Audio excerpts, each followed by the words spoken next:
Donc vous cliquez sur une couleur ou l'autre et elle va se mettre sur le fond de l'objet rectangle qui est là. OK. Tout simplement. Et alors on va mettre l'objet derrière la pomme, soit dans la palette des calques, on prend la vignette du rectangle et on l'amène en dessous de la vectorisation, soit on va dans le menu Objet, Disposition, Arrière-plan. Voilà. D'une manière ou d'une autre, ce rectangle, vous avez réussi à le mettre. Et il va me servir à quoi? Ben, déjà, je vois que la vectorisation, on va créer des vecteurs noirs, mais également des vecteurs blancs. Et ça, c'est pas bon. J'ai pas envie. Je veux juste des lignes noires. Donc, on va faire deux choses ici.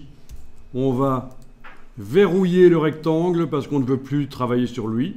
Donc, dans la palette des calques, la colonne vide, là, on met le verrou. Donc, rectangle verrouillé. J'indique que je travaille sur la vectorisation. Alors, on n'est pas dans Photoshop pour indiquer qu'on travaille sur la vectorisation. Ceci ne suffit pas, hein. Passer de là à là, ça ne suffit pas. Ça ne marche pas. Ce qu'il faut, c'est utiliser la cible pour sélectionner l'objet. C'est la même chose à ce moment-là que de cliquer avec la flèche noire sur la pomme, là. C'est la sélection par la cible. Comme ça, vous savez qu'on peut par exemple avoir ce truc bizarre. On a l'impression que je travaille sur le rectangle. Pas du tout. C'est la vectorisation qui est sélectionnée. Et ça se voit ici. Alors, dans les paramètres de vectorisation ici,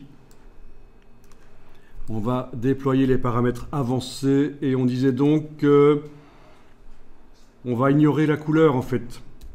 Vous cochez ignorer la couleur. Et là, on se débarrasse du fond blanc du dessin. Quand on veut vectoriser des traits, c'est les traits qui nous intéressent. Et donc, ignorer la couleur, et c'est du blanc ici, donc c'est parfait.